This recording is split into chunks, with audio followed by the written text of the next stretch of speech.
Hey, welcome to my channel. Washington was jolted today, September 3, 2025, as a federal appeals court struck down Trump's sweeping tariffs on hundreds of billions in goods from China and other nations. The ruling, delivered in a packed courtroom, immediately sent shockwaves through the Capitol and across the country, as leaders and citizens alike scrambled to understand the full impact of this historic decision. The court declared the tariffs an unconstitutional overreach of executive power, directly challenging the America First economic doctrine that has reshaped global trade over the past several years. Judges emphasized that the president cannot unilaterally impose such sweeping measures without clear congressional approval, setting a powerful precedent for future administrations. The decision sent shockwaves through financial markets, with stocks tumbling and investors reacting nervously to the uncertainty. In Congress, heated debates erupted as lawmakers from both parties weighed in, some celebrating the ruling as a victory for constitutional checks and balances, while others warned of economic instability. The very foundation of presidential authority in trade is now in question, raising concerns about how future presidents will navigate international economic disputes and negotiate with foreign powers. This ruling is the dramatic climax of a years-long battle between American businesses and their own government, with countless lawsuits, protests, and lobbying efforts leading up to this moment. Many business owners who struggled under the tariffs now hope for relief, while others brace for continued uncertainty. Supporters saw the tariffs as vital to protect American jobs, arguing that tough action was needed to counter unfair trade practices and revive domestic manufacturing. For many, the tariffs symbolized a bold stand for American workers and industries. Opponents, however, argued they punished consumers with higher prices and disrupted supply chains, making everyday goods more expensive and threatening the livelihoods of small businesses dependent on global trade. Now, the debate has escalated into what many are calling a constitutional crisis, with legal experts warning that the balance of power between Congress and the presidency is at stake. Donald Trump has already vowed to fight back, promising an explosive response that will further polarize the nation. His supporters are rallying, while critics brace for a prolonged legal and political battle that could dominate headlines for months. The case is now headed to the Supreme Court, setting the stage for a historic confrontation over the separation of powers. Legal scholars say the outcome could redefine the limits of executive authority for decades to come. The outcome will define the limits of presidential power for generations, shaping how future leaders govern and how America is perceived on the world stage. This story affects every American, impacting prices at the store, the security of jobs, and the nation's global standing. From families watching the news at home to workers on the factory floor, the consequences will be felt in daily life. Will the U.S. be seen as a reliable partner governed by law or as an unpredictable actor on the world stage? Allies and rivals alike are watching closely, waiting to see how America's legal and political system responds. The court has drawn a line, but the battle is far from over. Protests are expected to intensify, and lawmakers are already drafting new legislation to address the fallout. What happens next will have profound implications for the economy and political system, influencing everything from trade policy to the very structure of American democracy. The stakes could not be higher. As the nation stands at a crossroads, the world is watching to see which path America will choose. The Federal Circuit's majority opinion was a direct rebuke of the executive branch's use of trade law, sending a clear message that the courts are willing to check presidential power when it oversteps legal boundaries. The court ruled the Trump administration illegally weaponized Section 301 of the Trade Act of 1974, using it to wage a broad trade war, far beyond what Congress ever intended when it passed the law. Section 301 was designed as a targeted tool, not a blank check for sweeping tariffs. Judges argued the president cannot impose tariffs on this scale without a clear and specific mandate from Congress. The administration's actions, they said, stretched the law's language to its breaking point. At the heart of the case was a fundamental constitutional principle, the separation of powers, which ensures that no single branch of government can act unilaterally in matters of such national importance. The Constitution gives Congress, not the president, the authority to regulate commerce and impose taxes. This power is a cornerstone of the legislative branch's role in shaping economic policy. The court found the tariffs were, in effect, a massive tax imposed without congressional approval, undermining the checks and balances that protect against executive overreach. While Congress can delegate some authority to the president, it cannot give away its core powers or allow the executive branch to act without meaningful oversight. The administration's use of national security justifications was also rejected as overly broad and lacking in specific evidence.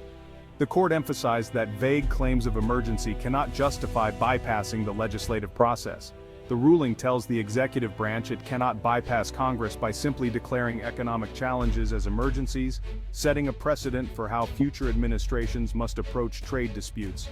This decision reins in the so-called imperial presidency in trade policy, reaffirming the importance of congressional authority and the rule of law.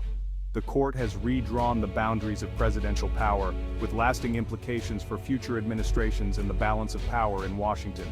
The message is clear. A trade war cannot be launched by presidential decree alone. The checks and balances of the Constitution remain a vital safeguard for American democracy. The tariff battle exposed two competing visions for America's economic future. Supporters, manufacturers, steel producers, labor unions, argued tariffs protected American jobs from unfair foreign competition. They saw revived steel mills and reshored jobs as proof of success. Legal defenders said the president needed broad discretion to act swiftly in global trade. Opponents, importers, retailers, tech firms, farmers, called tariffs a self-inflicted wound, raising costs and inviting retaliation. Retailers warned of higher prices for consumers. Farmers faced devastating export losses. Free trade economists argued tariffs hurt the U.S. more than foreign targets. Legal critics warned of dangerous executive overreach, undermining the constitutional balance of power. The court's ruling validated many of these fears. The debate over tariffs is now a debate over the rule of law itself. The court's decision triggered immediate and far-reaching economic consequences. For import-heavy businesses, it promises relief, lower costs, potential price drops, and a boost to profits. Wall Street responded with surging stocks in affected sectors. But for steel and aluminum industries, the ruling is a blow, threatening jobs and investments made under tariff protection. The decision highlights the trade-offs in trade policy, gains for some, losses for others. Globally, the ruling could ease trade tensions, especially with China, and encourage the lifting of retaliatory tariffs. A return to predictable, rules-based trade may foster stability and growth. Yet years of supply chain shifts and friendshoring may not be easily reversed. The ruling introduces new uncertainty for global businesses. Will the U.S. revert to old trade norms, or will protectionism find new forms? The world is watching for America's next move. The financial stakes are staggering. Over $100 billion in tariffs have been collected from U.S. importers in recent years, representing a massive transfer of wealth from businesses to the federal government. These tariffs have touched nearly every sector, from electronics to agriculture, and the sheer scale of the money involved is almost hard to fathom. Now, the court's ruling raises a monumental question. Will the government be forced to refund this enormous sum with interest to the companies that paid it? The answer could reshape the financial landscape for years to come. For businesses, a refund would be a massive windfall, potentially fueling new investments, hiring, and expansion. It would also vindicate years of costly legal battles, finally rewarding those who challenged the tariffs in court. For the government, however, it's a potential fiscal crisis, blowing a hole in the federal budget, complicating spending plans, and forcing tough choices about future priorities. Processing refund claims from thousands of companies would be a logistical nightmare, requiring an enormous administrative effort and likely causing delays and confusion. The government is expected to fight any refund, arguing that the funds have already been spent, and that many businesses pass the costs on to consumers, making refunds unfair or even unworkable.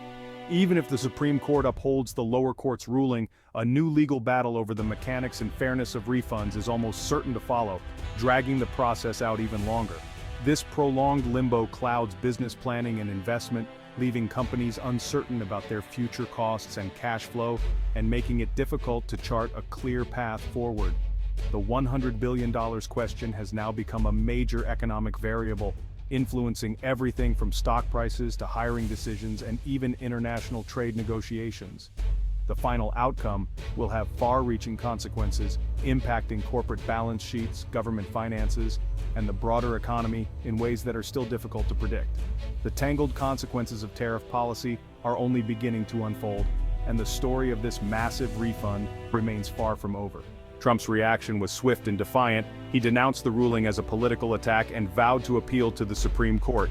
At Mar-a-Lago, he framed himself as the defender of American workers, warning of dire consequences if the ruling stands. His rhetoric mobilized his base, turning a legal defeat into a political rallying cry.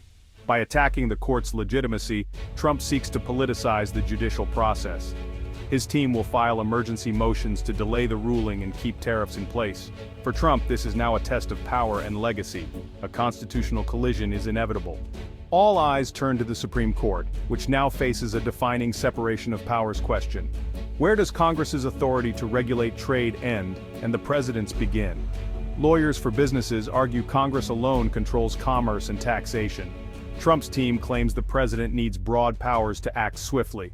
The court's conservative majority adds drama, but justices on both sides have expressed concern about unchecked executive power.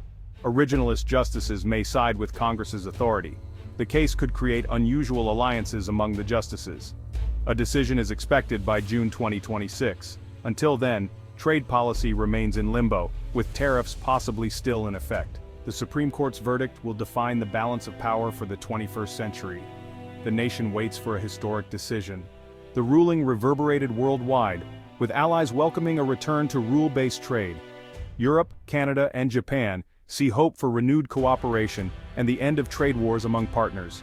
China, while cautious, views the decision as a potential off-ramp from escalating tensions. The ruling strengthens China's narrative that the U.S. has acted outside international norms. America's diplomatic standing could improve, showing executive power is not absolute. Yet the ongoing legal battle leaves global partners wary, uncertain if the Supreme Court will reverse course. The episode exposes deep rifts in U.S. trade policy. Will America return to free trade or double down on protectionism? The world is watching, waiting for clarity. The Supreme Court's decision will shape America's global role. As the case heads to the Supreme Court, more is at stake than tariffs. The verdict will be a referendum on American democracy and the strength of its institutions. If the lower court is upheld, it affirms the rule of law and limits executive power.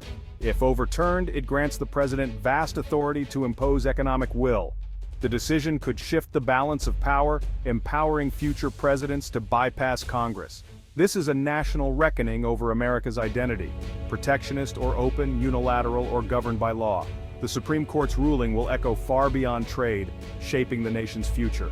The future of American democracy hangs in the balance.